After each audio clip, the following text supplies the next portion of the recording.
camarades de lutte, Omar Sylla, Fonike Mengue et Biloba restent encore introuvables. Nos camarades de lutte, Omar Sylla, Fonike Mengue et Biloba restent encore introuvables.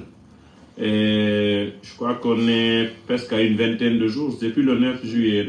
Aujourd'hui, nous sommes le 27, 18 jours que nous sommes sans nouvelles. Nous avons vu la sortie du jeune Cissé qui était avec eux et qui a expliqué les circonstances. Et aussi la sortie des porte-paroles de la transition, de la junte militaire et du Premier ministre qui cherche maladroitement à se dédouaner.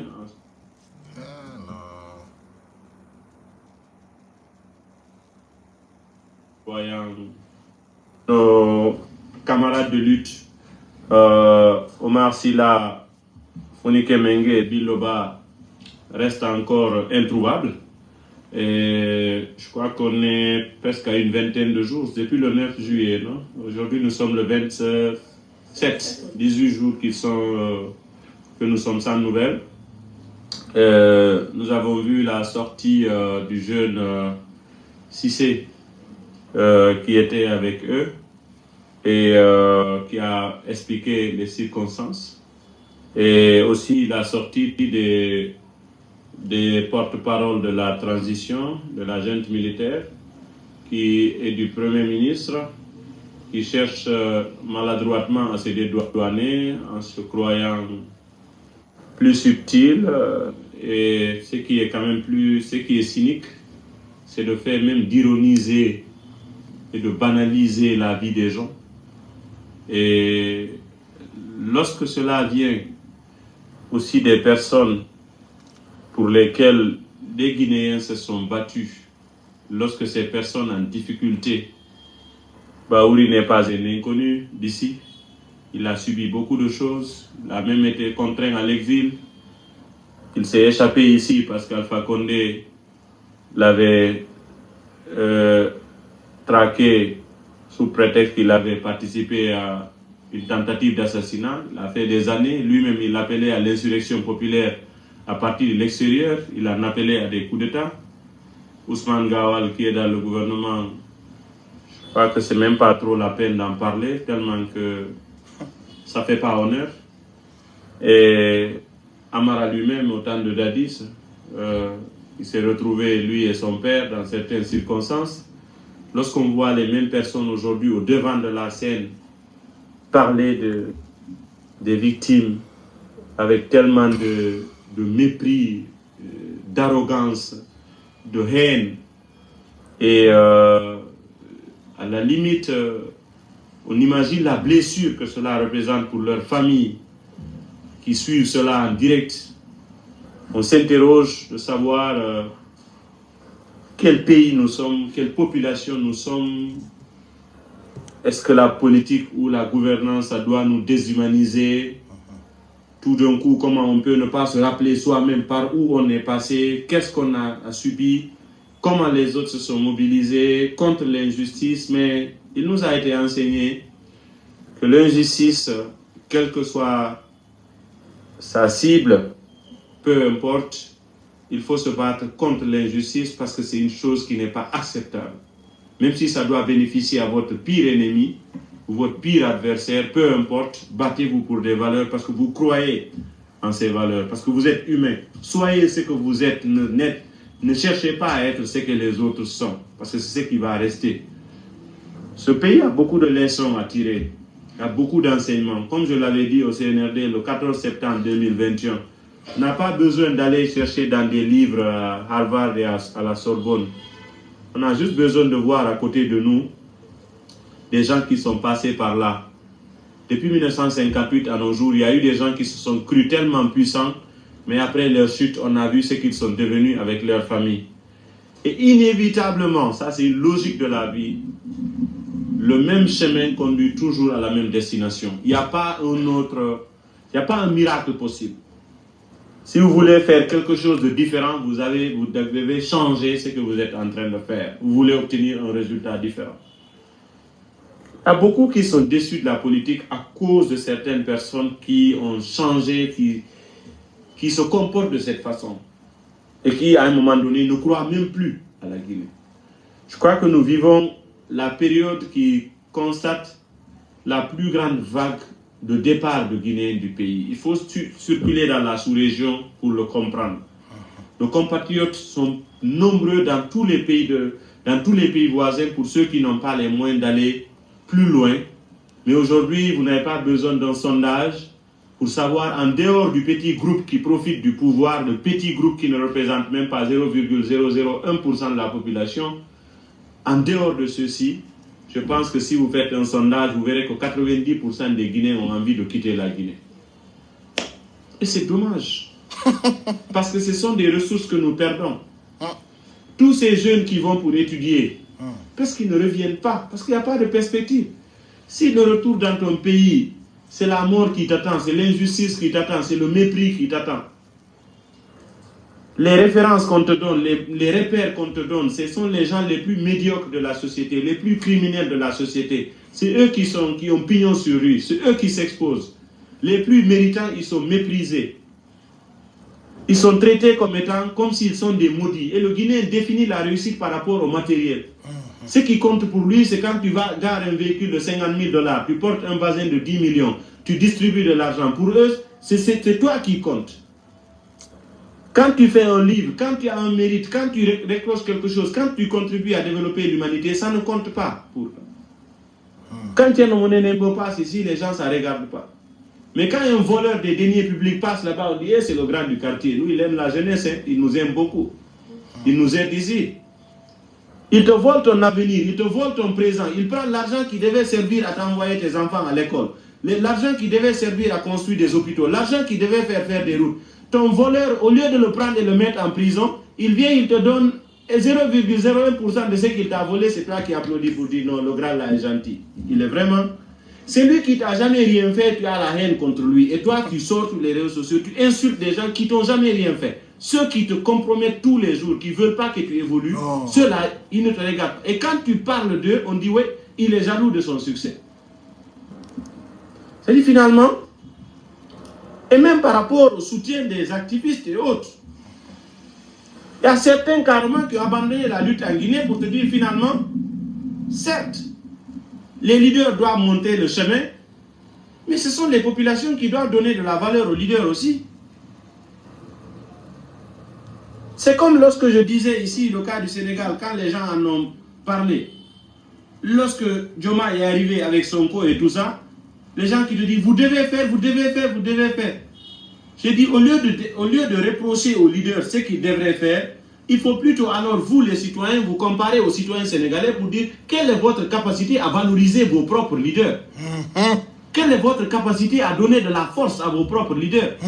Lorsque vos leaders sont victimes d'injustice, quelle est votre capacité à résister pour qu'ils soient rétablis dans leurs droits?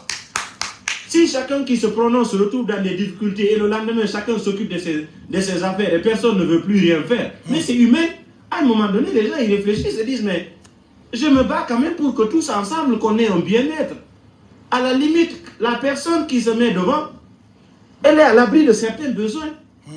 Mais si tu es à l'abri de certains besoins, tu te bats pour que les autres soient aussi à l'abri de besoins. Et c'est quoi le problème maintenant? Ce n'est pas ceux qui leur privent de leur... Franchement, ande ko président Aliou Ba ƴetti yewtere ɗo, yewtere à l'ensemble des lâches qu'il s'adresse. Parce que ande taw fuɗɗori min ɗo taw ayay ɗo 1000 personnes no ndara lanɗo, n'est-ce pas? On yoɓata fi partage gol vidéo. Malgré vous prenez vos internet, votre connexion, votre temps, n'est-ce pas? Mais impossible de faire une like ou partager malgré.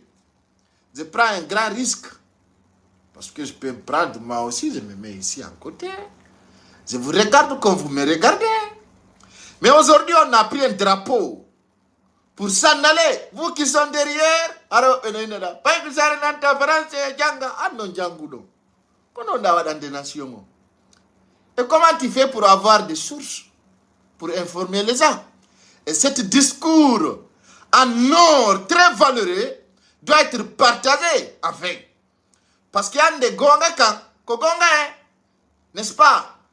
Ande say, ngelo dara talando par jour. Ngelo na takapazan. Mais arabe hypocrite be ben nderto.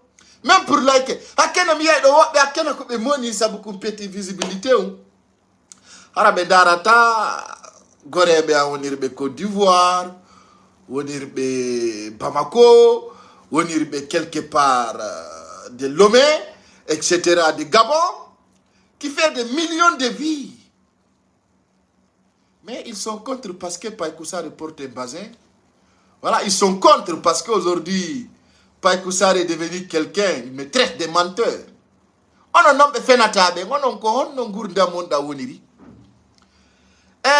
va essayer de finir ce discours parce que ce discours est très riche et Hande, son derta qui va au ami. Ouais, mais si be tolime, no be toliri ni foni kemenge, jangwala mojoko. Parce que on dit que hul donc redu. Hay dumbo ya wadi on pucha ikatube mon. On sousta. Et vous le savez bien de quoi je parle. Hande ko menen souci. Derta goldumbu ya malgré tout hein. Malgré tout, on a vu des rappeurs se rajouter ici de dire n'importe quoi. Mais ils savent qu'ils ne sont pas des vrais hommes. Devant Doumbouya, nous on parle. Et oui, il prend en considération. Parce qu'aujourd'hui, les leaders politiques parlent des réseaux sociaux. Ils ne parlent pas de vous, ils parlent de nous. Quand aujourd'hui on parle des influenceurs, on parle de nous. Parce que grâce à nous, les médias n'ont pas impacté de l'absence. On fait tous nos efforts avec nos services de renseignement. Au maximum par jour, on vous renseigne. Mais malgré tout, il y a certains qui essaient de nous dénigrer, de nous dévaloriser devant le peuple. Et il y a tellement de lâches parce qu'il y a plusieurs personnes qui se comportent aujourd'hui comme des caméléons. Et je remercie le peuple guinéen d'avoir compris les stratégies de la Guinée. Toute personne qui nous abandonne et qui compte faire le sale boulot avec Mamadi Doumbouya, la personne sera maîtrisée comme Mamadi Doumbouya. Son Excellence, Président Aliou Ba, malgré il dose et il parle, kowi kon Guinée bebe wawa Sénégalais bebe lunko gonga. La Guinée tao ya hendaron ala jibadru hino joɗina premier pierre de Bernango mu joɗinani. Parce que la Guinée tout depuis mi mandi et gouvernement Bernango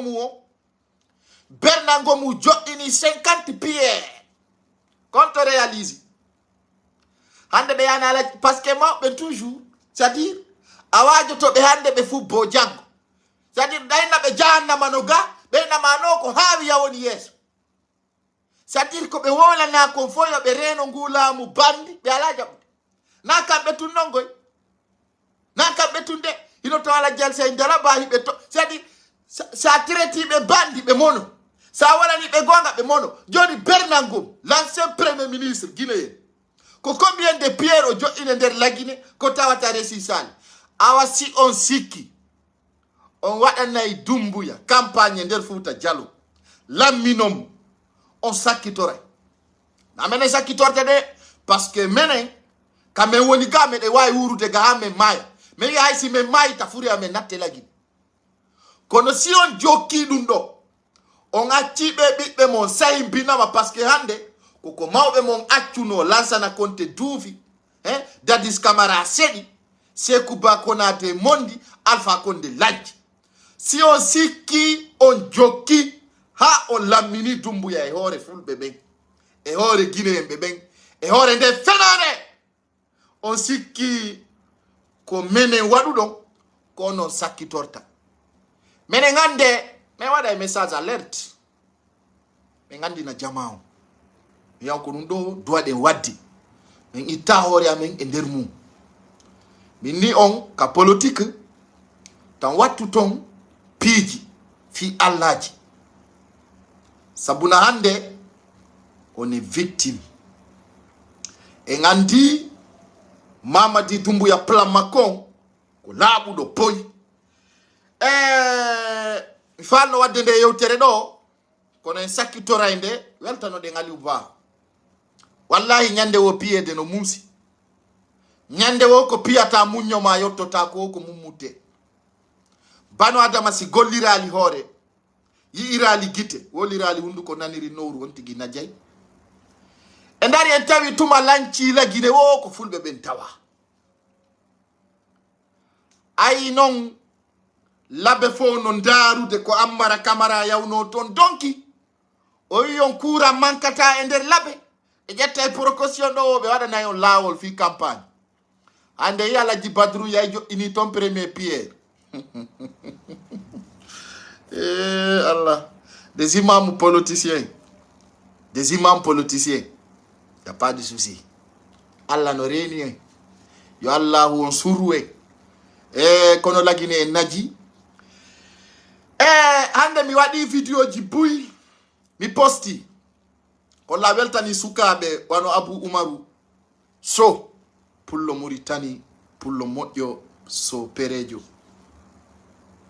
Puyara do wi'a mi wolu inde mabbe minami jelijo nami nyama kalajo mi wolirta inde goddo fi himo wadanimi kono gikke no yona bano adama woni siko dimo Puyara do yidube fiyo mi wolu inde mabbe nde hay windu do mi jangay kono mi famata aduna min na komba am min tum woni wadde do jango do wawi nande pay ko sare majjiri no foni ke menge majjiri ni hakkunde ngi Allah billahi c'est pas déplorable parce que cet sacrifice ko tayme ngazike Allah waɗi mes représentants be fi dum don fewndo do moi en personne je promets sur le Coran je ne recule pas hande horejo jano he inama e jogi hebi balde nogay hani ko hala jokka hande kam hedi o discours Aliou Ba mi tawi ko discours neddo mapido discours neddo mapido anudo ko hongal jettata parce que d'ailleurs même pour s'engager pour la Guinée même c'est un problème. Dans ce cas, hande, non, ils vont me prendre. Votre Jassanta s'intéresse. Hande ko min andi korondi et fait des golle de Michoki. Je connais combien de fois je souffre là-dessus. Je sais combien de fois on m'a menacé. Mais de toute façon, cette lutte, c'est une lutte de sacrifice que nous donnons aujourd'hui notre sang, notre honneur, parce que l'histoire retiendra les vrais hommes de notre pays. Et chacun de vous, c'est que vous me suivez, nombreux, partout dans ce monde, et vous accompagnez mon travail. Parce qu'aujourd'hui, moi, je veux dire, je suis plus suivi que tous les ministres guinéens qui ne représentent rien. C'est des malfrats. Hande soyi baouri no fempo T25 monde wola fenande. Tawai dum no hersini. No hersini. Baouri en façon mopita andiraka fenande. N'est-ce pas? Baouri ka jodi do sandari émission makon.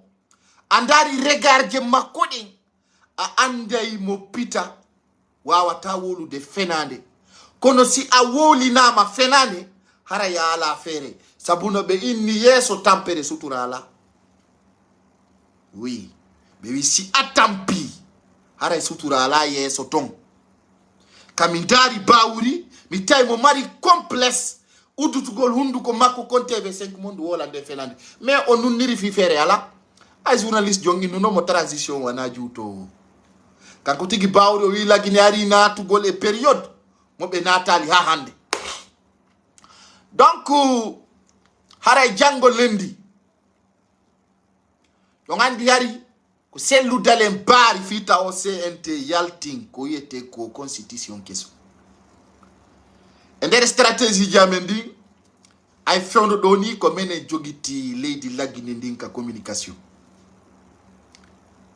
hanki mi waɗi vidéo hollugol président selludalen artay ka leydi laggine ɓawto kam vidéo yalti CNT on waɗi réunion à l'urgence kamɓe e Mamadi Doumbouya bimbi vers 6 heures heure de l'Afrique parce que moi je dors pas. Je fais une vidéo. Oui, c'est clair. C'est Selludalen attendu à Conakry le 21 septembre 2024 pour un sacrifice digne de caractère. Hande koko onden dogude. Koko onden hulde. Hande natirbe Nicaragua buino mapi. Ko yebe bitkiji mum. Woɓɓe men ko nyawliɓe ronki yoɓude woɓɓe men hande hino juulude toro Allah ta Donald Trump laamo ha o nangaɓe o artiraɓe kam maɓɓe. Je suivi un discours dans un meeting de l'IFDZ, si je ne me trompe pas. J'ai vu un frère sur la page de Tidja La Puissance qui nous parle. Voilà ce qui passe dans notre pays. C'est à cause de ça que nous sommes venus en États-Unis. Les Américains n'auront pas pitié d'un Africain parce que c'est des ifles. Enfin, hande sa guiné jonno wulla wiya ko dogini mika anko heege tampere no yurmini e hande no laaɓani buy si Donald Trump laamiki ay ko ɗum woni waɗirde campagne buy no sikkiti ha felliti ayna enen jogiti destin o ko coriɗen Allah kala yawɗo toon ta artiri e falaka ɗum parce que menen meɗen andi ko doguɗon kon on andi mi haalanno minni si gouvernement Guinée on yahi ka parlement américain yalte manifesto ɗon mi yino ko yeeyay ko nebbanture ko Allah perdini aynani en perdini mo ko Allah perdini mo hino inna kala feriɗo ɗo Ousmani Gawal Boffa ɗo ko Amérique ni ko Burkiling après la face ka julirde branche sukaɓe ɓe yahi wakkili. C'était pris note. Les Américains ont pris note. Aja enenge au gouvernement do e famondira. Ku yeya ko nebbanture ku ngawti don ku jogi mi anda on téléphone makku mon colonel mon général mon colonel. Ayo perdi li imakko dinge nebbanture bondunu. Ombo walliti. Aujourd'hui il a fini de se taire.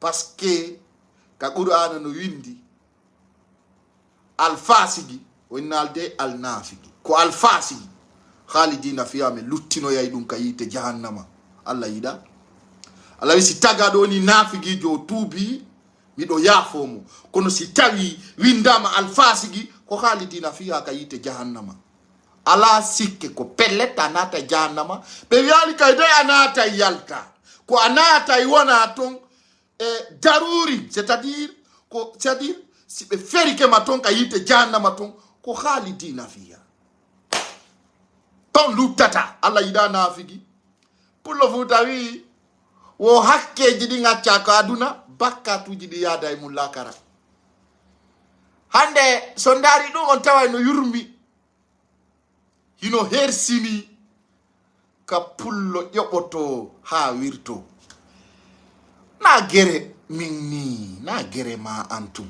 ko gere lagine fo kono kala non sikkuɗo ɓaaro ray fenande on tigi wiriray hersa sabuna leydi ndin si a ndaari no jama o woniri non e mapunde peuple on ayay nafigiyagal ngal dans sa kuruma noddita usasuɓe e docteur ɓe de sage ka bureau makko pour une rencontre. C'était semaine passée. Je ne voulais même pas parler de ça parce que mi yino ɗo ka docteur Amadouri nodda Bissau ɓe wolata fi politique. Oui, sur la page de Morlay Silla.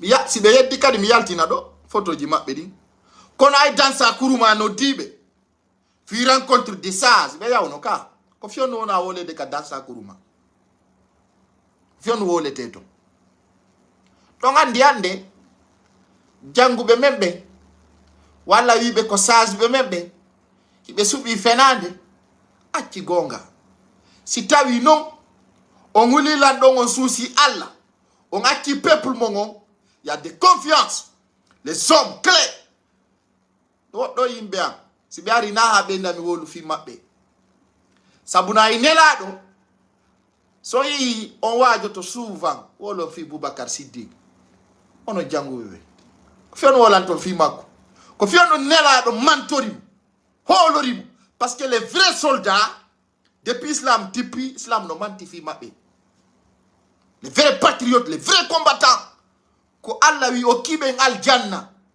na goddo dey ko Allah ni wi mimbe do yimbe ambe mi fewdi be firdaus si be ari lakara be taway aljanna mabbe on non parce que ko patriote c'est des patriotes c'est des vrais soldats donc ko tanne la do wadi ko le wondo ngimi tude voilà ko wondo ngimi tude c'est quelque chose de très clair c'est quelque chose de très clair minami woli fi Aboubacar Siddiq et d'autres les Sali Bilali les d'autres qui étaient les vrais soldats du prophète Mohammed sallallahu alayhi wa sallam mais jamais don yabe wada bayana wala fidu ko wolu gol fino jidira walorte ko wolu gol fino yimbe wadirtani c'est-à-dire il se transforme de pornographe et moderne ala to be laba akadani ala ya wonde o usasi joyeyo baya no fawa do e laabi puki nokkato nyebbe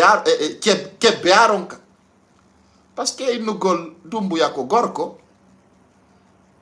si gorko manti gorko aray ko pobojo aray na atani raw imamu Boubacar Biro almami Boubacar Biro en hari gorko ko sofi dawo so stawi de gorko ko yeso mabbe ba oui karamo ko alfa mo labe har ko ida ka gorko o asustawi de ka gorko yeso ande sai pulo ino jodo do no manta dumbu ya fulbe bepperibe ya laiti fira mu o man aso ya ta piri jonge makko me wala ne mo gonga ko musi onko kono fu musa ta onko duwadi be nadi ndirino commerçant bu yande Madina on souza menen o moy met en souci wo lugo mais yalta kadi mi ngoto ala vitre fumée mais à un moment donné e beppide te kasare Conakry na menen goy onon tigo yana yore mo fait ya mo ngara bibbe mon be nadi ndira parce que c'est déplorable vous défendez vos intérêts vous ne défendez pas l'intérêt de votre communauté ça c'est un vous défendez pas l'intérêt du pays vous défendez pas l'intérêt de l'islam quand on vous dit non continuez dans ça koni babira be mon doginira ko dum hande bibbe fattu buy fulbe no bisaw etc parce que toute personne mimi do tawa e ko combattre wi Guinée jona e jange nda e sare Sénégal ndendo yibi e tay way parce que y a do blogueur be sénégalais be no ala ko be andi en face qui les vrais hommes mimi hulata mimi ara e pays ma mi yibi na neddo an janwalo tallo tawa kadi te citoyen ta fusa boka terre on a affronté ici et taïwai comment be achame il no do pulo e go be sustala ino dude ay même foti il be andi n'ose pas parce qu'ils savent dans la mentalité be andi go foot be buino do be andi fendo Jibril nanga ko do be andi pay kun sare na mo sikkude ngongo ni ka setter do be andi go kambe tigi be andi kamu kondiri do dumbuya kambe tigi be andi kadi be taïwai ino jindi dede kono na men gore de ino duno do ki kala o minni ko no programme Jibril tay avocat mo be jetto fu yo anda min avocat mo minabi on ton tay sen doyen tay si ay avocat jo nati hay avocat bo be nabi ten be ni o do ko doyen jo ameni be landi ko mbo adi mo be ni ko pay kum sare respect parce que la do me ngandi diri koy mimi ala mbuli de ko no mbura la sabu go ende sare hande da lando Guinée be ben fo hande sa ni président Ousmane Sonko mboni pay ko sare Hollande hande sa ni Bassirou Diomaye Diakhar Faye président Sénégal on sala ni ke fu pay ko sare Hollande hande sa darni da Amadou Ba l'ancien premier ministre sénégalais sa ni mo ko mboni pay ko sare Hollande mina bi do fatu kono hande wona be mayane de la Guinée ko yimbe be considéra ko mayante ko do wadi sa mi jitike a jotto jokka ajuma parce que hande na sellu dale won do wadande gere sellu dale ngo fi makko feƴƴara problème ngon feƴƴani je vous avais mis en garde min ni problème on na sellu dale nde ko pullo won be fala kalamu hande mi nani Adama Barrow no wadi yewtere Gambi wita yino pullo accano goddo an pullo wontino Bali c'est-à-dire be traitino e mouton hay waywa Bali ni parce que Bali ni exemple jikuma jion ko ay pidangi hay musi ko yongi fanko n'est-ce pas ene ko woni wode jadi min ni fuuta do taw en wallina do kikalajo tajen dande be na ego nga fuddama parce que dumbu yakanko dum ade ko nay to ngo ware walla o kinape walla wade ma porter disparu idon fala teddungal idon nate grand bubu wolgol fenande tabata wolde gonga no isini c'est déplorable en bali enen gol leño le bali yimbe represente tout be taw yimbe membe en ko menen piri do abawri woni premier ministre isi mi woli o jabi ke mi yaltina e piji makko godi o anda mais hande ka yawda o be ya ka réseaux sociaux ji wata yennu mabbe parce que be andi ko me woni gonga no musi gonga ay gonga ko sawru sofina indu goddo vrai sani goddo gonga ra mo andi ko gonga no metti mais non goddo wata me metti risude parce que do na agrément be goddo wondo men goddo jattanta men agrément ce n'est pas une position nationale qui est là do ko be sofi da be jattata be jatti agrément la min génération be jatti agrément film FM be jatti agrément Juma FM ko na agrément Facebook yo ata jattude parce que na be mabbe mo dinidu est-ce que je déclare min ko mi wi attandaro e ben pour mieux comprendre les choses partagez cette vidéo au maximum possible bien on revient à notre sujet parce que Allah wadi taw pay kusare na man jalla ji dum ko yettude Allah mi ala do granjo mo mi toroto mi ngayernobe do wi ben ko patro min be seku min ko min mari inde ko min nyibi ko min tabiti ko sara e bako dala mi fawa ma ka gabiti en wa Jibril wiri de moi je vis pas grâce à quelqu'un min inam ya tado e ministère min na wada nan goddum mi no datado Ousmane Gal min na ko benga mi ya taka mama di dumbuya mi latino fiyo wanna goddum de kono buye mondo ko toro si deka hay so ngeba internet ko tumar do yennu don ka pay kun sare do si bon ko dekko fenay ne ngandi ndiri son toraki o nyamata son toraki o wattotako son toraki ay padalo ngebata o ngala bitiki o ngala magasin o ngala porosi buye mono wa Kader Yomba o machudo pula o jomo yo tondo la mo arngwara mo jokito na o acteur na o politicien na o militant c'est-à-dire ko kala ardo ko ya wada escoro ya gal fiye bugol 500,000 millions fo no andi ala base de bit hay ko mi ngandari la mi lagine si mudi tani mo gite ware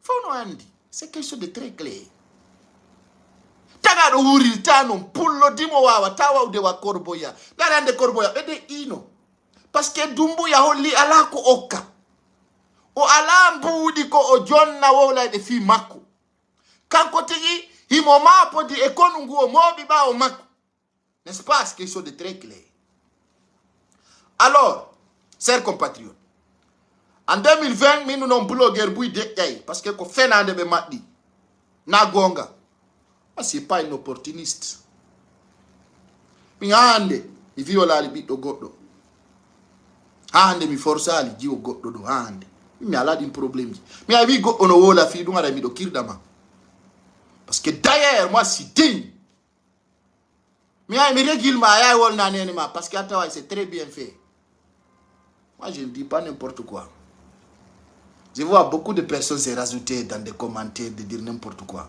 Sanda tagado. Ndaru moja de. Mimi toraki minyami. Minga mi yarika goddo. Sitai gikki ala mnyama takama. Parce que minga yida mi dare nami wela. Donc je dis hande en jodi ke kadiabe jibiye. Ene vap ay ko en beperiwe. Futori la no ming. Fami. Oyi soyi pullo no wola fi sojo. Hari bawo do seeda soso foko pullo gollanta. Parce que on anda stratégie modongo. Mi ala ni o min ganyo jibatala. Tanke mi do woda ganyo fa watala njungo. Mi ala haju e dumbu ya ko dumbu ya mari haju ya. Min ko jama lagino mi mari haju e mu. Andi golbe ko lawol hongolbe duwa jettude. Hande ko hitande lutti fiyo be lamnu fi se ludale. Madubi didi. Na se ludale perdi. C'est l'esprit du peuple. Bien. Dans sa kuruma ko eskorojo nafigi don si fewji haju bonay hani la yude yimbe no article di dumbu ya winduno kondum e gonga ginenjo mari ko abbora dumbu ya kondum hande dumbu ya fodi ko tawata o hunni sina sal bulu dumbu ya jiyo makko arana on c'est-à-dire dumbu ya bibbe makko ben fo min natamo kala ko nene fere sina sakkita ko hebede o jiyo makko mo yo tondo mi ara lilugol dossier ji dumbu ya itawata hay ginembe be ngandano fi majji parce que on andi a wola e piji goto be na ba chef d'état et nous peuple nous Guinéens on ne considère pas Doumbouya comme un président. Moi, je le prends comme un chef de gang. N'est-ce pas? Un simple qui n'a peur. Là, non, comme volta qu'on nous mettamo, aïko gonga. Fiondoni, hara mu hubini malbro, il me fait la fille de la no fille mirtangol, non? Aïe no minko ya ndarang, maya. Kono mi wana tasa go eko fala da. Mettera marbella mi do salmine. Guido an. Bien, chers compatriotes. Hanki samedi 27 juillet 2024. Mamadi Doumbouya Noduno. Aïsi don watani là. Des balles de fétu de dos. Mais la défense nous nos peuple wono vigilant et prudent. Famille. Si ko un article Ibrahima Sori Bangoura on noduno armée on wono gol prida jango e 14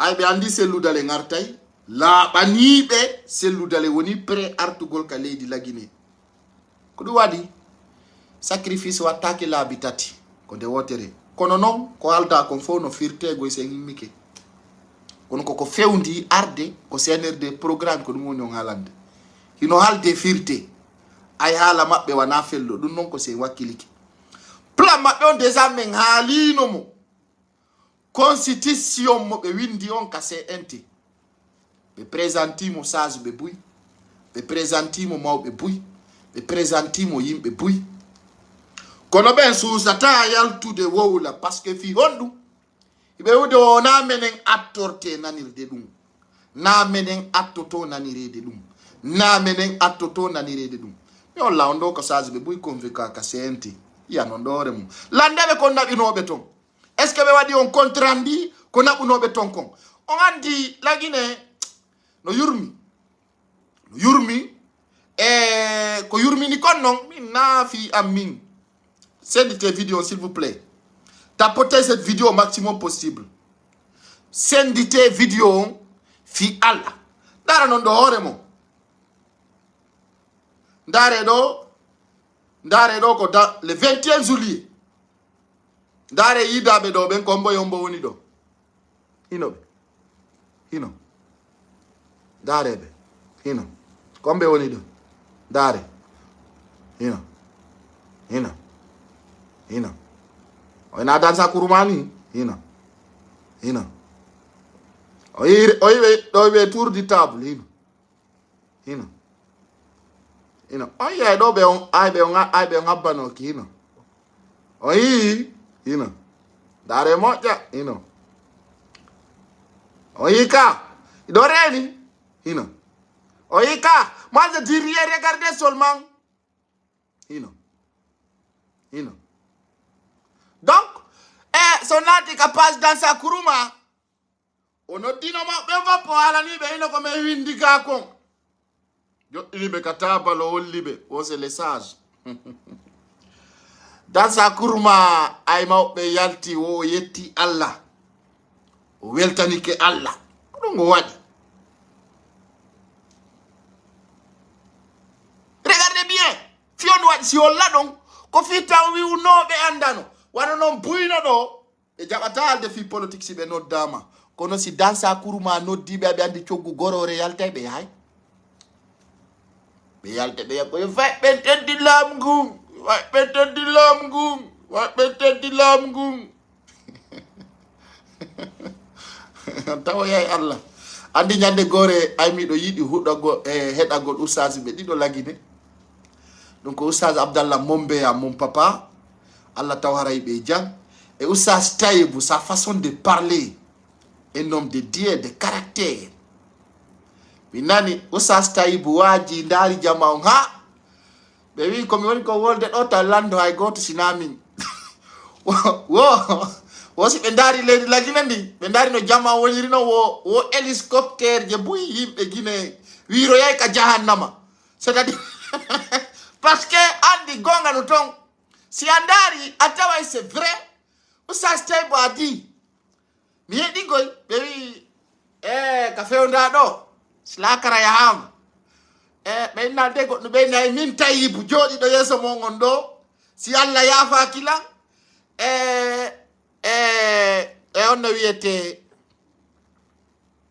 onno wiyete hélicoptère je buy wiro yay kayite jahannama si de jawo yano de naade ka aljanna en fait sondari on taway ko réalité won don vivre ni ko réalité won don vivre je li sali en passage à l'honneur parce que buy no fala wol de gonga kono no huli yawgol maison centrale wano bembe sokano do e hore toñe Allah wadi jama on sali contribue de wallitobe ko Allah walli be sauvi be yaltini be nder mum la salvina kali mon papa oustaz Abdallah Mombeya andi awona na hunde kono sinde no dima dabba ka fallira hara a hewtali de de weltani moko babe be min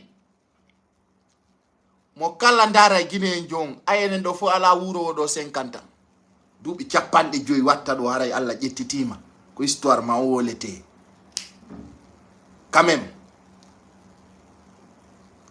enfin kaduna do sa wuri 50 ans tout si tawi da wadde sigadi activité ji do andu ka mayo ko neba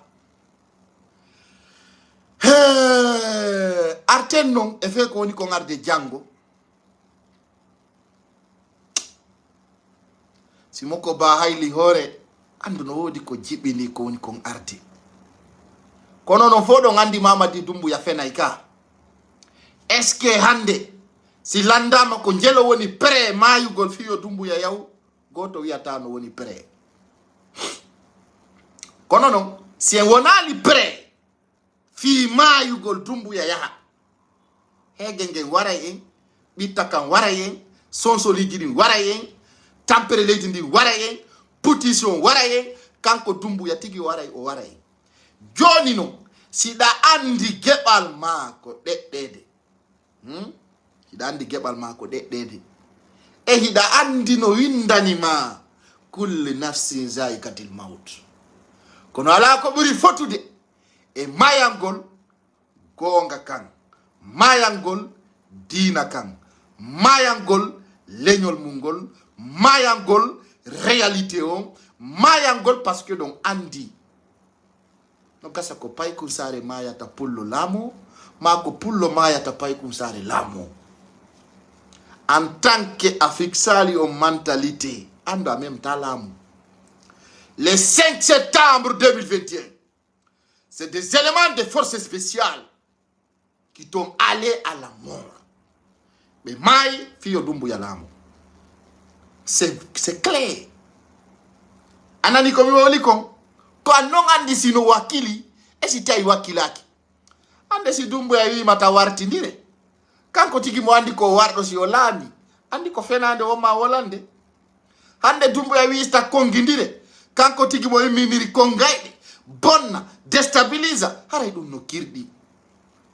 Ko do mi yuroto horejo leydi wiyeteɗo Mohamed Biya Vogi momi yejjitata weltanagol ɓiɗɗo gorko yiɗuɗo leydi mum yo Allah jonne balɗe sabuna mo acciti janɗe nangay kanŋe anani ngal pula mo acciti janɗe nangay kanŋe si tawi na janɗe fenande o jogino kanko Mohamed Biya Vogi o dari o tawi ko fenande ɓuri ka laamu Doumbouya o ndaari hoore makko o ndaari ɓanndu makko ndun o ndaari gine ɓeɓen o tawi o suɓo gonga o yalti leydi ndi buyi wi himo détourni buyi himo yimo tooñi fewno ɗo ni himo mooɓa dongal mbuuɗi ka FMI e ko nantata e muɗum tagaɗo yo suɓo gonga terto fenande Mohamed Biya Vogi kala ka wonirɗa yo Allah rene sabuna mi andi ka ɓiɗɗo digne leydi anandi tali o wiyeteɗo Bawuri e Bernard Gomu e o nandi to Ousmane Gawal kala tagaɗo ko waɗi e gandintinna e peuple on par ce que enen en ngala wolugol ko waɗali leydi lagine ndi wosi nambara no haalede koyo kerje ɗen waɗe mettez le cœur dans sa kuruma ayayi ha Gabon fi waɗugol karamo ko yagal marsali ayayi Enda ayayi Arabu Saoudite anaɓiya yimɓe umura fi waɗugol o birdi mo fokkintinɗa janngo accemi lando o hulita ko angal andugol kon to faala fellugol dansa a dansa jaka a gerali ka Alpha Condé kon fof ko hikka falɗa wadde ɗum haray dansa mi andintinne taw article holluɗo Doumbouya présentotako ay non o wi o présentoto on andi joni ndaare no CNRD woni yowtorde hoore men fiyo mi findingo hakkille ɗen entre parabole déjà hande o yi Ammara Kabara no inna ko justice on jogiti menen komin état ko justice on jisata ko justice o wattani menen komin état na ɗum ɓe woni haalande ko ɗum ɓe woni haalande ka o kamɓe koɓe état ko justice on andi joni ɗon andi CNT on ko constitution composé et wi maɓɓe wo tous les sages tous les artistes c'est à dire e ko wiyete ko l'ensemble de Guinée kamɓe ko ɗum ɓe wi toon joni non ɗon andi ɗo penale ɗe ɓe formi toon ɗe ko wigol wo ko laggine fof suuɓi joni accemi jangitanon o article windaɗo ɗo tawɗo ko réalité janganon article on e wawon andude yo Allah sendidiren e Mamadi Doumbouya no yawiri sina ɗum haray en najidama no hawni hino hawni sendite vidéo on janganon article on no wi ko fof famu taw prête attention Guinée article 46 le président et les membres des communautés nationales et des rassemblements pour le développement CNRD. Fami article numéro 46. Be wata waɗugol acte de candidature ni élection nationale ni élection locale qui seront organisées, c'est-à-dire à la fin de l'année 2024. C'est-à-dire article numéro 46 ko charte de la transition. Article là où ɓe windani hoore maɓɓe kamɓe CNRD. Joni non chaque article ɓe waɗanimo modification weyno kirɗi kono ɓawto ka tawi Doumbouya feni itti 2021 ha ka fewniɗo himo fenude e ani lagine ino hooli fenade makko nde et c'est déplorable c'est déplorable. Article 46 mo Doumbouya wadi au niveau de la charte de la transition, aucun membre de CNRD ne va se présenter. Quand on a un exemple, on dit Doumbouya il n'y aura pas sa sorcière, ça y Doumbouya no inande. Mais libérions. Mais libérou d'abe fo anangi aso qui wobe aradiki. Sinda sa libéra nommé. Parce que enfin, le libérateur est devenu l'ennemi. Dans ce cas, CNRD a anticipé fiwago yaltingolo constitution mabbe wo jango e 14h be yaltinay première version mabbe on ka peuple guinéen jentoto à partir de 14h wo 14h jango kanko dansa kuruma ko ndare de har ya hande be anon sali hade be gerdude mum kono ay sellu dalen wi hotay wartay ka leydi la Guinée be wanno renio entre mabbe ton be haldi be fotti joni be yaltingo constitution mo be windi o constitution copier coller Tchad addado la Guinée on constitution no windi ton hondu d'ailleurs be inni ko be atti ko yaltinde do taw wo mo kala ko indépendant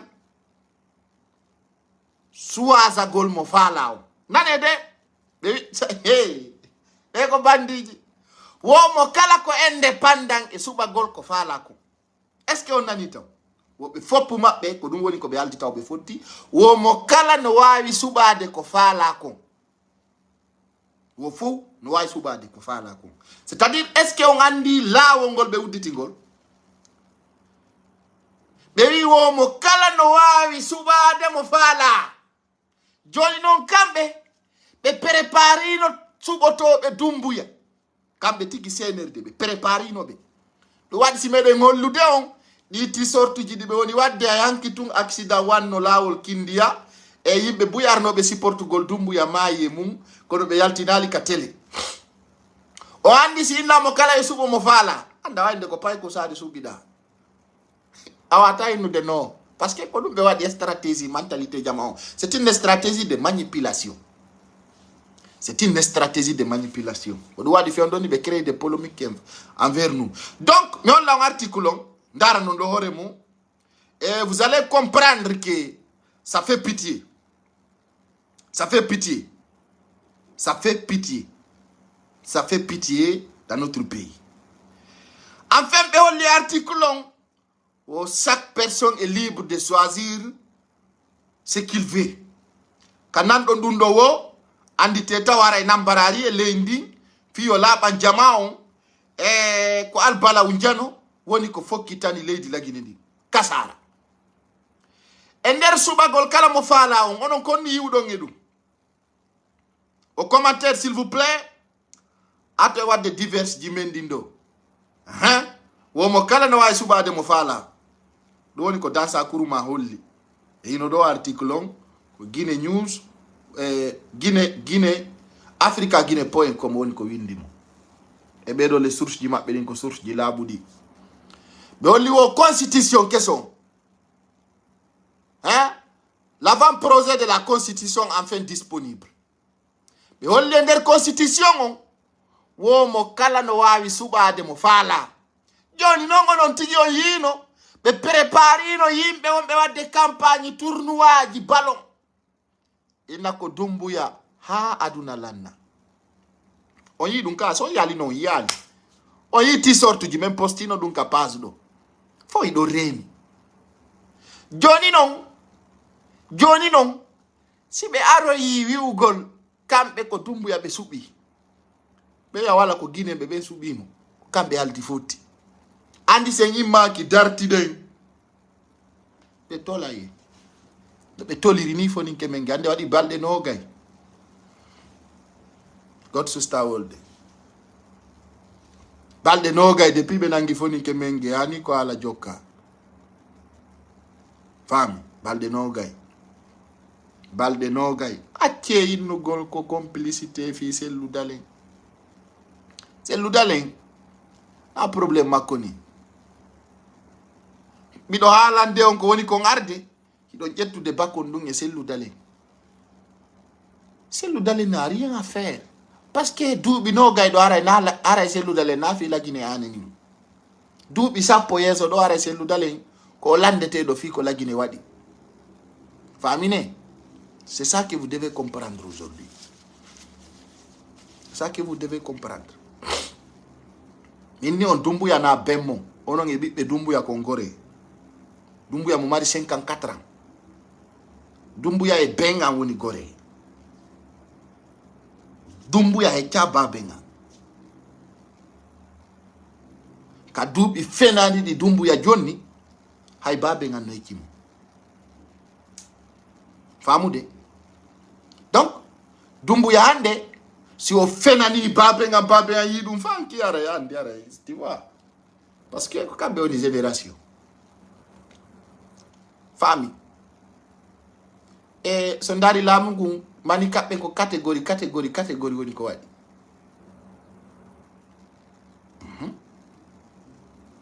Na ɗo ɓe woni o mollo mallannade eyi ɗon suɗɗi réalité on on ala jaɓude haalude.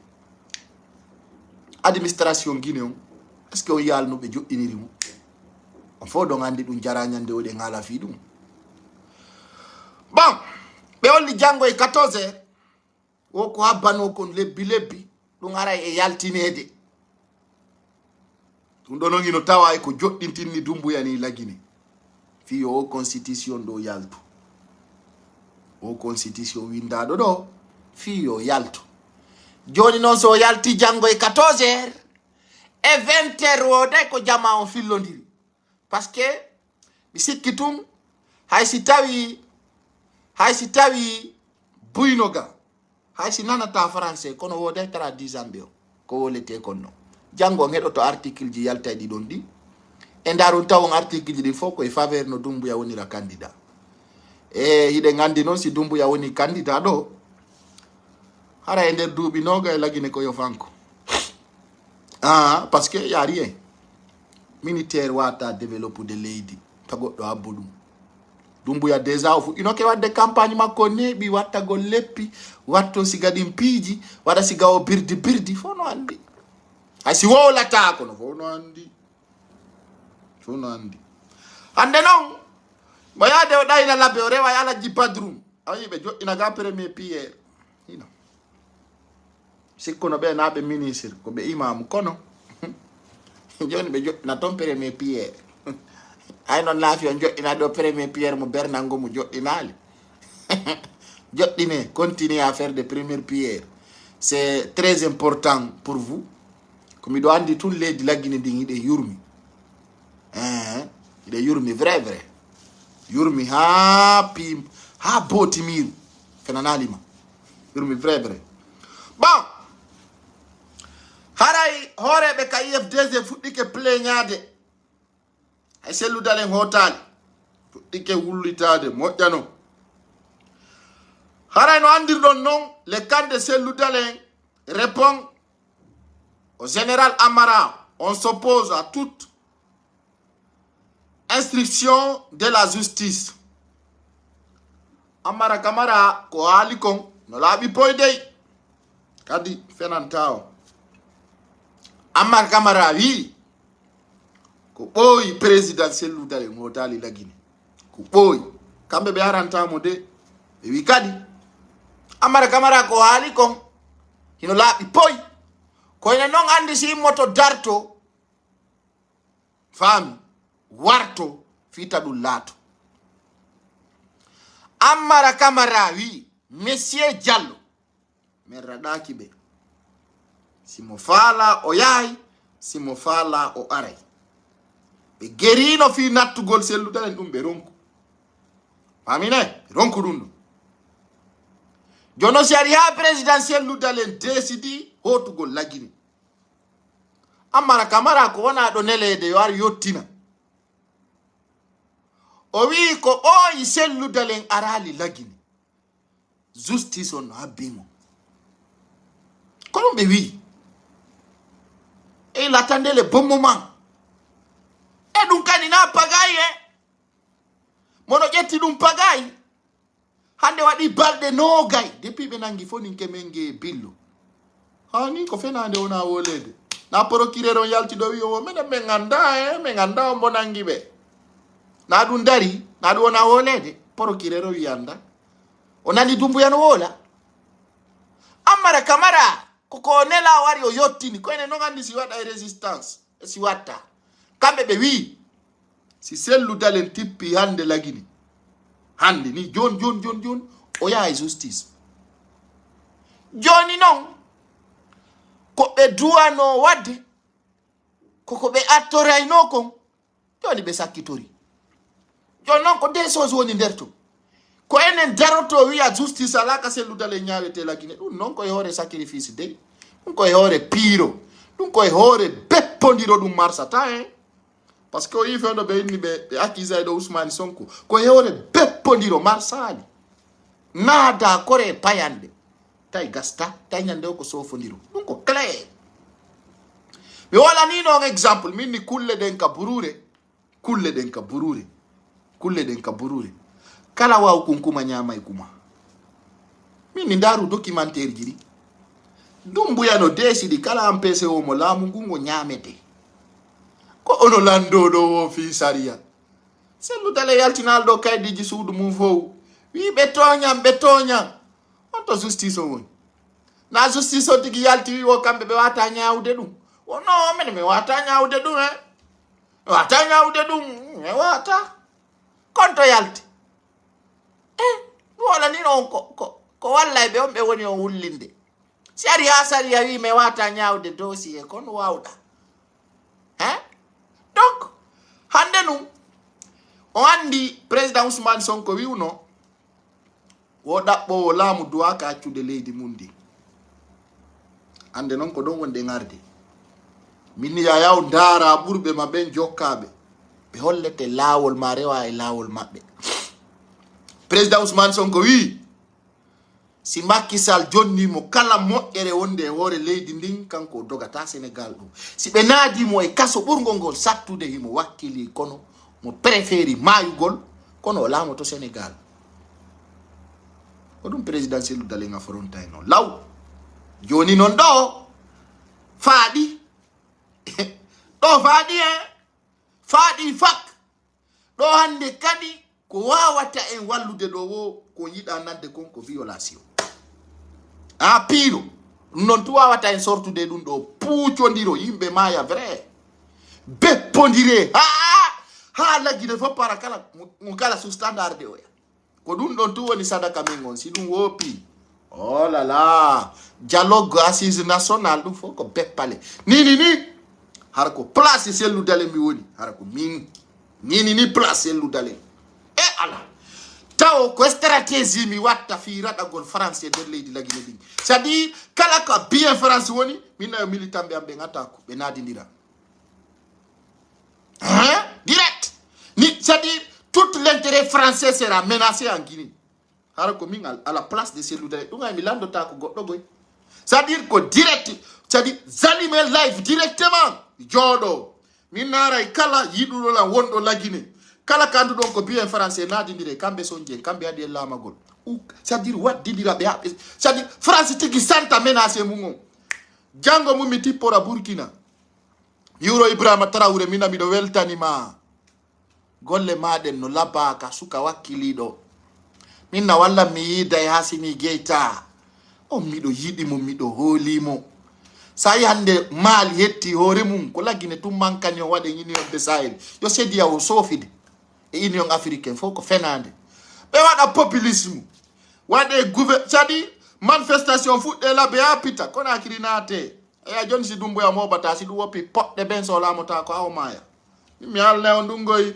o fenande négociation ɗum ko beppale noon pullo sino laamura noon ko mbi Bila Korojo on suusa reedu ɓurɗon Ba Mamadou on suusa reedu ɓurɗon Siradio Diallo Cellou Dalein o dampi fi laamagolaa ko violation pullo laamorta lagine si ɗum woppi pullo laamotoɗon ko kuudeta finkaari naadidira manin ka o naata ka pale si ɗum woppi billahi wallahi tallahi en hekkayɗo haa ronke enen e laamu oho haray ɗum ɗe ndaari ɗum no wayo ko ndaarten télé hakkunde Allah memata no asi pila publicité wada ma tele joddinam parce que ɓeɓe falde yo jonne laamu ayata ɗum e gite maɓɓe hay sambula ayata ɗum jonno mono hutti ko Ammara Camara woli kon heɗo de nga présidentiel ludale mema Conakry ko ɗo gando ton gonga e fenande ayna fi e manifeste to ɗo koye manifestaki ɓuri tan Alpha Condé non de woni pere ko waɗite kon fof kono pullo laamu to ɗon o ɓe ko dirte Conakry ha fof confirme ayno oɗo sen jonnali mo laamu ko ɓe nata fule naddidira e gagne ha confirmé ɗum mono hutti ɗum yon tigi ndare tum depuis 2010 ko haala wota jokkude haala wota par ce que koye penali tabutuɗe dumbuya faalaɗo laamu on koye nder leer tati taw en ndike laamu lagin 4 heures 5 heures tawi ɓe jogike Alpha Condé ɓe le collier avec nous ɗum koko laaɓi noon laamu e diina tabitirali fenale min o mo yotton ɗo komi ɓe ko ndirɗo yimɓe Facebook ɗo hande siɗo jooɗo darana min kala mo inda pay kusara reno wonyani mi sappo mimi ceka min a beppidaka fita mi halne gonga ɗum noon kala ko wawɗa wonde ɗum rewa imamujo rewa artistejo rewa lanɗo si ça s'agit de te dire ce que je fais je te le dirai sen fotti kadi tawa miɗo asimi mi sokka juuɗe hara kay no laaɓiri wattinde sallijo min mi wo si Dumbuya feni minna yo fenay lutta noon so dekkayla mi wi ɗuɗa ko mi andi kono ko Ammara Camara nelayo wowlu kon ko ɗum woni ko eɓɓa onon noon tigi goyɗon andi ko ɗum selludalen doguno kono andi bon c'est trop tard on andi c'est trop tard parce que hande hay selludalen yayla guine constitution winda ɗon ɓe yaltinaymo janggo e ko winda ton kon ɓe wi ɗon wo ko guine en ɓe windi no goɗɗo wawi ko guine en ɓe windi nga wonana y a pas de probléme kono ko guine kam mi invite madikko ɗo ilandino mo on fo jentiɗo min mi invite mo nanon ɗaɓe kereyino wo enen koye peuple Wakanda kono ɓe tereti en ka tan Alpha Condé ɓe ndi koye mouton joni ka CNRD ɓe tereti en de peuple Wakanda parce que enen déjà wo koye duwaɓe ittede guine en ɓeɓe kono ɓe wiye e koye ɓe periɓe kono ɓe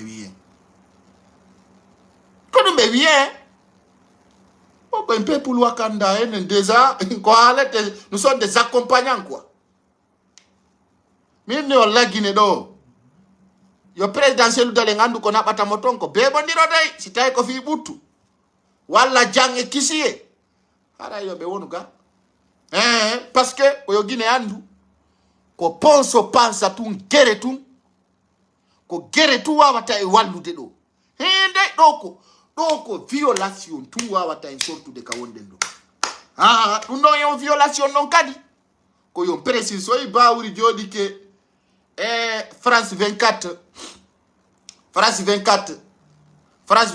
o wi Africa no gandi jaɓe famude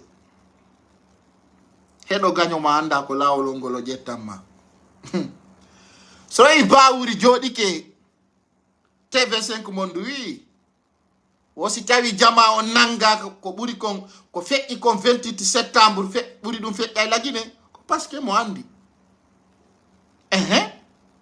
himo andi ko wona ko wolede ko gonga hande ni lagine se ɓi leader hikkotoɗo yeeso fi en waɗu guere wallahi billahi tallahi jama no woni pré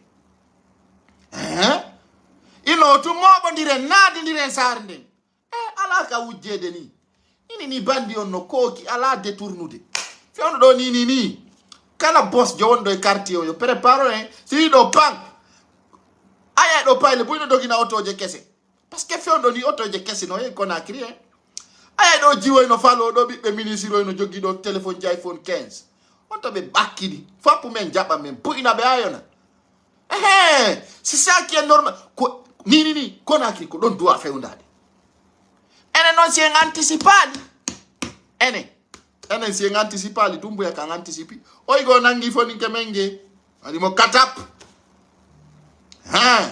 wadi mo katap onak menganda fi makko ene le do fo de ngandi ko fenande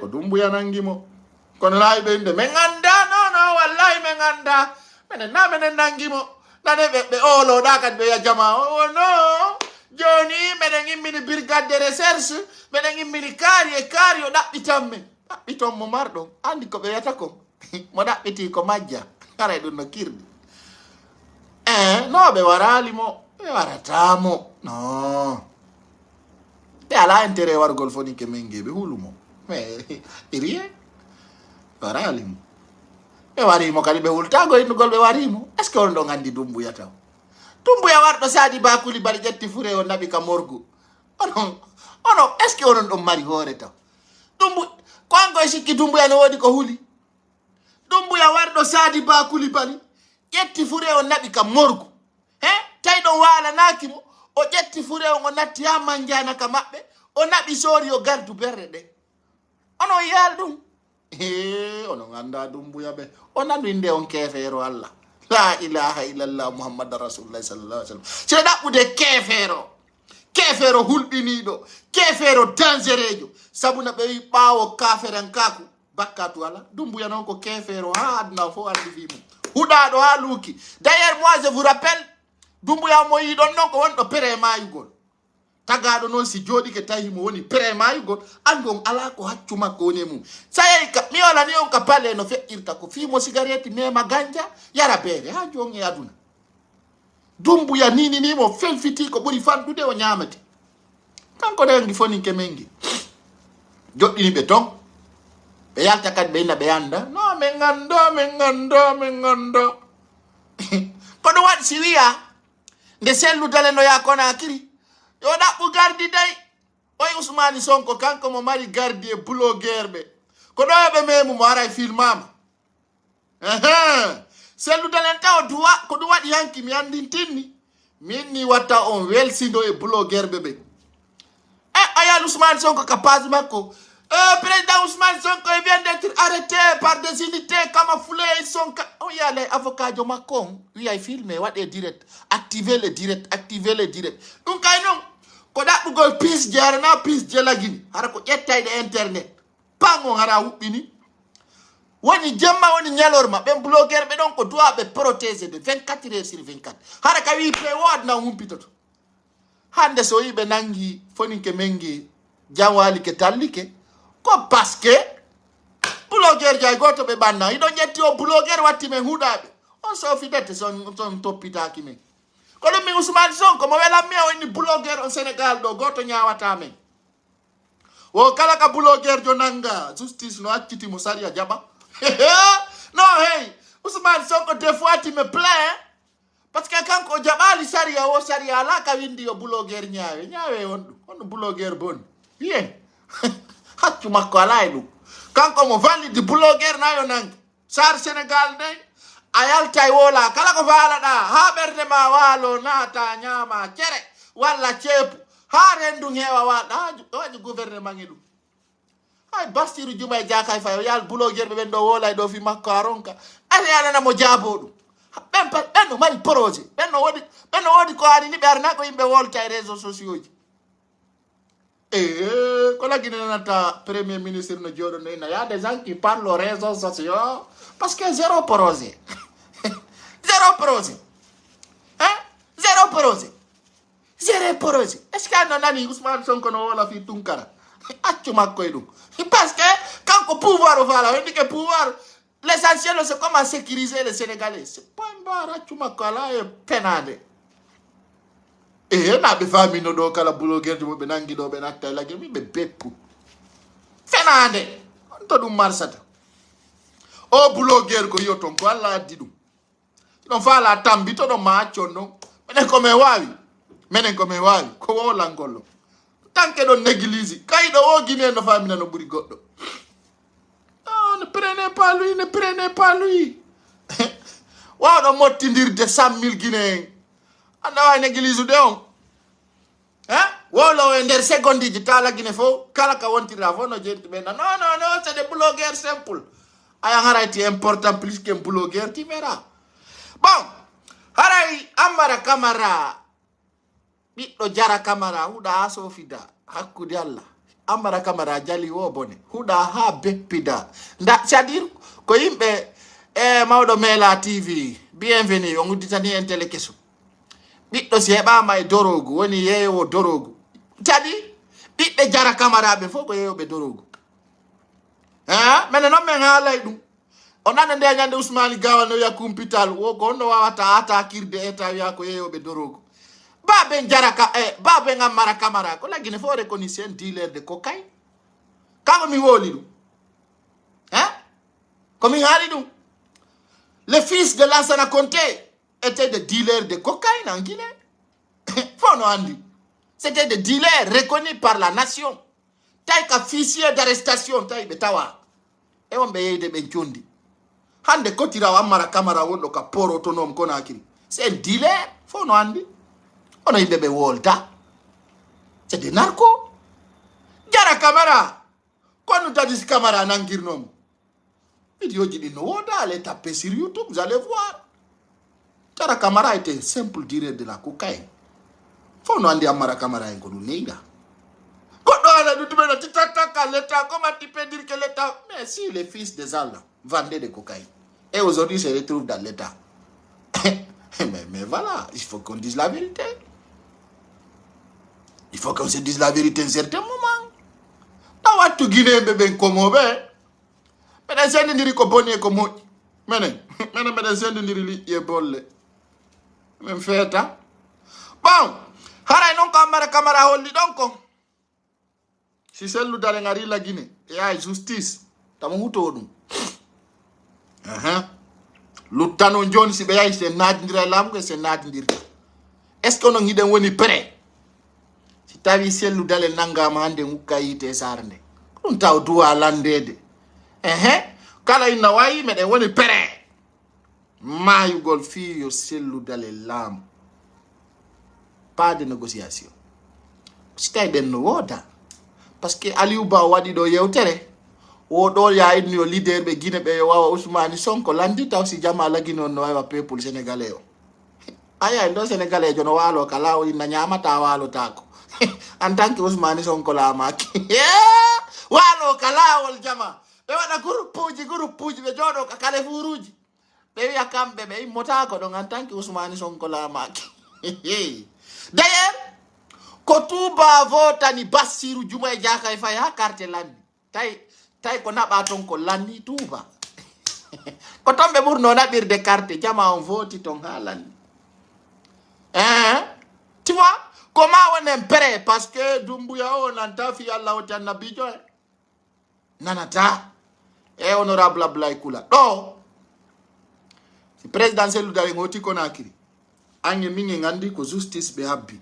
Jonnon fita on justice don lato e ndari procès Hadja Saron e kanyum président Ousmane Sonko Dakar do fion mi jonnon exemple ci tagado fayima fenande ko ya wona mo pere e ngandi fenande Guinée den e 5 millions de dollars ko nato e ngandi ko fenande jonnon ko ene wata défendude dum wiya e maye dum buya bi do ngawara e Guinée comment wobbe maya wobbe lamu donc haray acto fi o constitution mo be yaltinta jango ay be yaltinama ko windi ton ko Dumbu ya présente fami wawi bonnude du womi mi alna on ko violation pire be pondiro non vrai donc ko yen ko pire kasa non pay ko sare maya e mum no kasa ay sellu dale maya mum walla walamu ko du wonder to ko du wadi si mi wi on est ce que idon woni prêt maya gollam fiyo mi lamo mami mi do woni prêt maya gollon fiyo lam ko do wonderto ko dindi c'est à prendre ou à laisser do wadi si mi natti on ka woddi le 5 septembre Dumbuya ko wobbe mayo lami jonnon on do wi non discours makko le fin d'année 2022 wo kanko ko non ardi non ko non o yarta et c'est ça qui est clair nana non be wiya do mo ayre piri de taye mo finkari ko fenande no beppondira net parce que piro ko stratégie o yi hanki ka jouer olympique to mi don suka go no dogi yewti don drapeau est ce que on yi dum on vidéo mi anda ko drapeau Israël est ko honto o dogi fap o yewto i drapeau direct o wi yo be sofi différence do marsata mi anda so yi on vidéo mo circule de ni mo tanon o dogi girdi o tajo i drapeau henya ko be woni bibbe worbe fami hakkunde Allah ko be woni bibbe worbe ko dum no wadi hande Cheikh Ousmane Gawal no yilo e der France goddo ronka mo fusude koloje ko parce que den fofi ko wadi si o yi non déjà ko ittugol drapeau o yino dogido c'est-à-dire il était prêt il mo woni prêt maygol ko non drapeau do yowta ko don directo ya wittimo fap o piiti yeso njelo bawuri feƴƴiɗo donc ɗon mo sofinde banto yeso njelo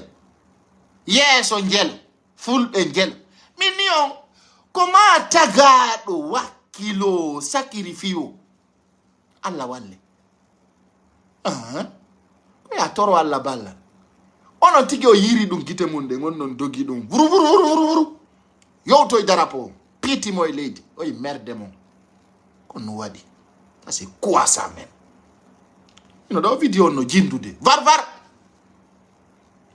hande min ni on e wona e pere ndaare fewndo ko ɗum mi weltanoɓe sukaɓe woni ɓe branche buyimɓe Ousmane Gawal ko ƴettaɗo ni o ƴettira ni no waw e futanoya o ŋersini laamu fulɓe on par ce que ɗo wontidi e makko naafigiɓe naafigiɓe no wontuduno e Ousmane Gawal ayɓe o yaali ko police adda o hocca donc tagaɗo no duwa heɓude ko musata ɗum e ɓernde anda waysi ɗum ɗo waɗali haray mi ala e jam haray miɗo wuuri kono mi sella taga du'a heɓude ɗum heɓa ko mettata ɗum heɓa ko musata ɗum kono no Ousmane Gawal ya yilo France yaron ka ara fenande fenali siga mum lagine hara non hara lagine ɗo so fotte Ousmane Gawal ɗo ino mo grand ça va français ma menen ɗo menen andi ko fenande parce que on susta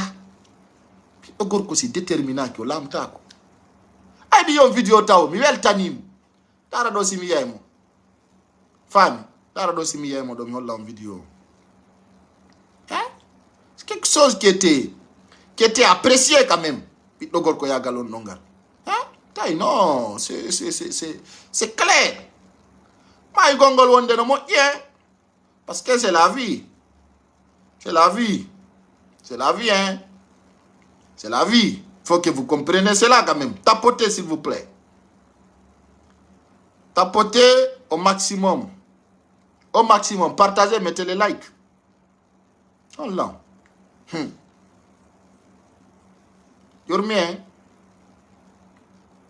Yormi vrai wakilaki si en wakilaki en heɓay ko metti. Je ne l'ai pas retrouvé, mais je l'avais ici quand même.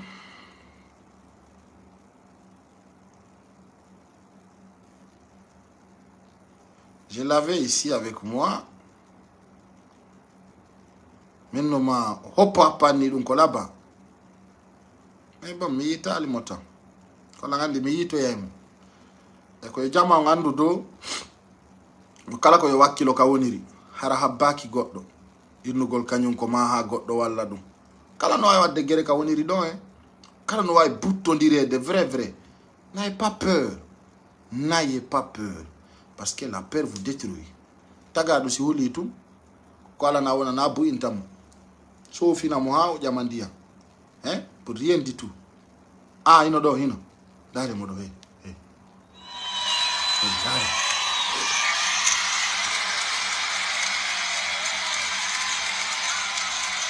Ousmane Gawal no Angola kono wadi mo Angola to dare regardez no franchement mimi do yidi dum do moi j'aime ça bien dum do hino welammi kami dum do Franchement, j'ai beaucoup aimé. Bon, retour président, c'est l'ou dans le monde de la Guinée. Hareyi, hore jogono ton, o won ka abe hedinti nan d'autres vidéo makko. To den dota Aliou Ba. Écoutez Aliou Ba, hein, à la fin là.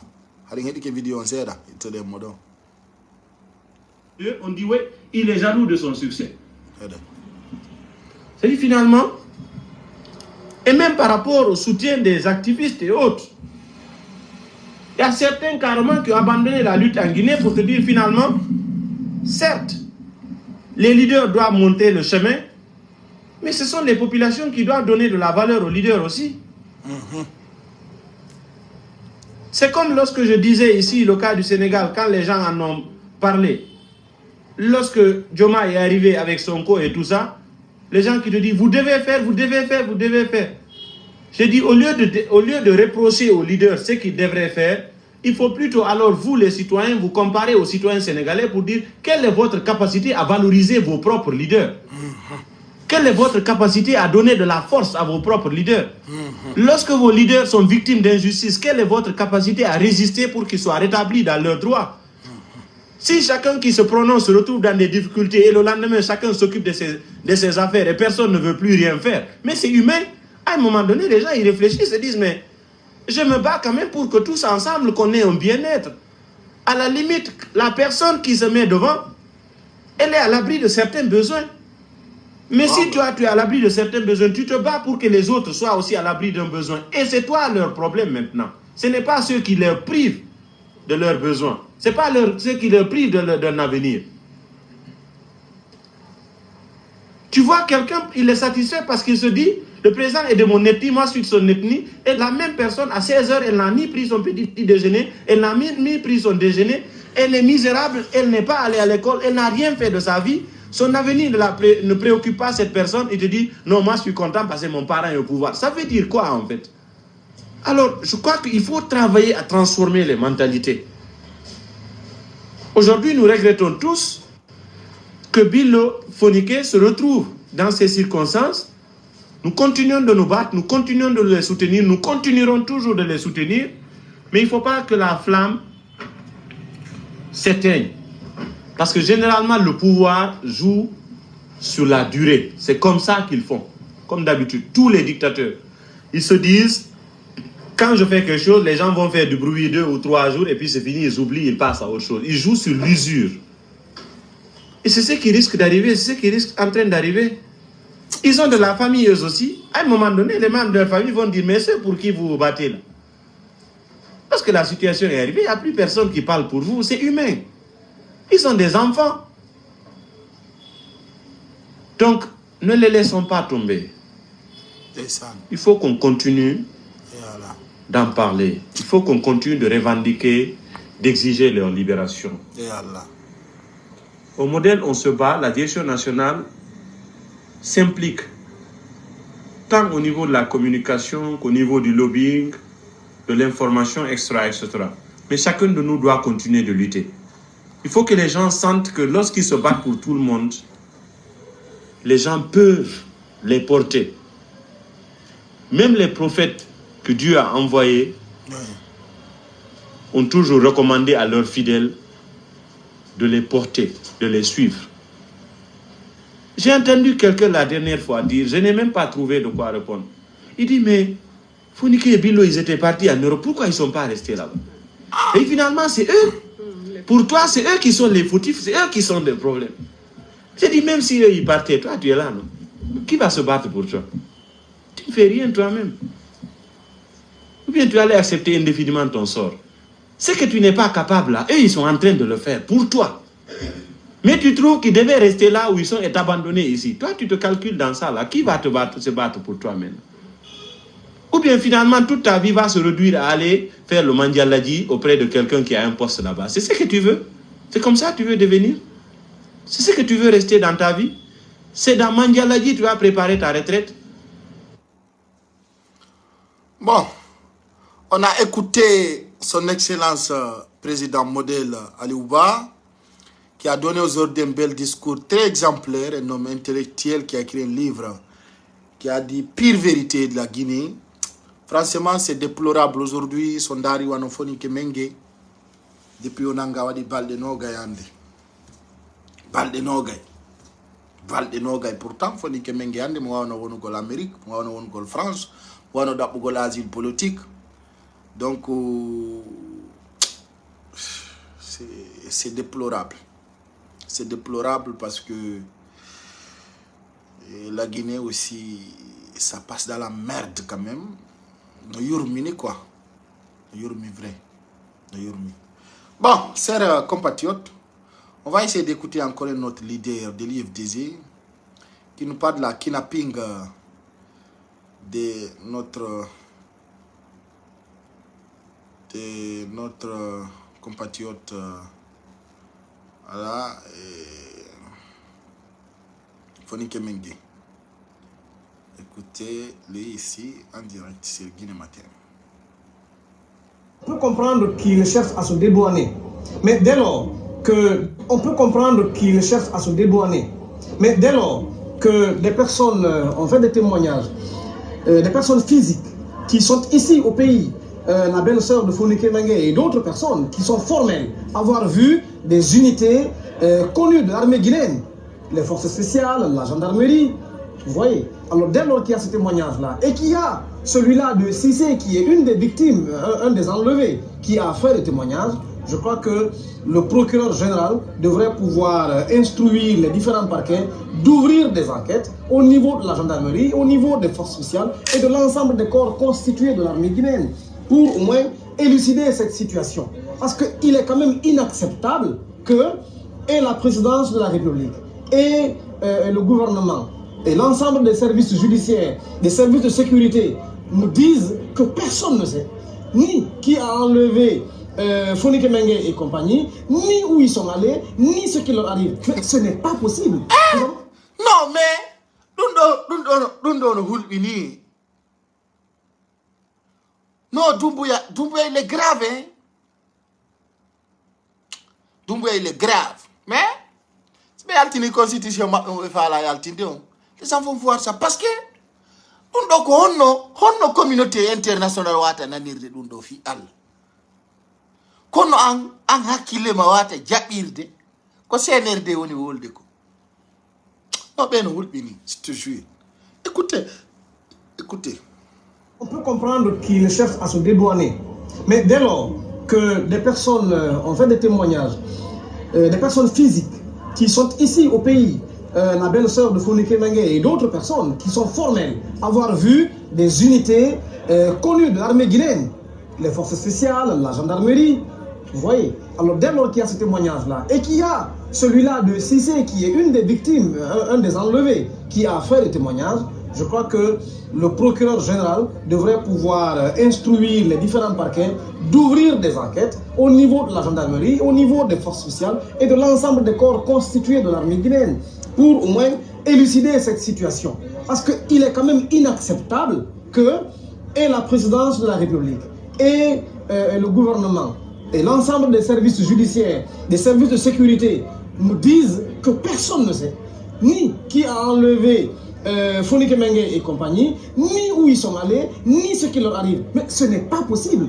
Nous avons quand même suffisamment d'unités. Vous avez aujourd'hui des brigades de recherche au niveau de la gendarmerie nationale, vous avez des brigades criminelles, vous avez la brigade les services d'identification criminelle, vous avez les services divers, n'est-ce pas, à la disposition de la justice pour quand même pouvoir nous élucider des situations de disparition, de kidnapping ou d'enlèvement. On ne peut pas nous dire qu'ils ne savent pas où ils sont. Mais ce n'est pas possible. Alors, dès lors qu'ils disent ne pas savoir ni qui les a enlevés, ni où ils sont détenus, mais qu'ils tiennent alors en compte les témoignages qui ont été faits, n'est-ce pas, pour, écoutez, trouver une piste afin de soulager les inquiétudes et des familles des intéressés et de l'ensemble du peuple de Guinée qui s'inquiète quand même de ces enlèvements qu'on tend à banaliser dans le pays.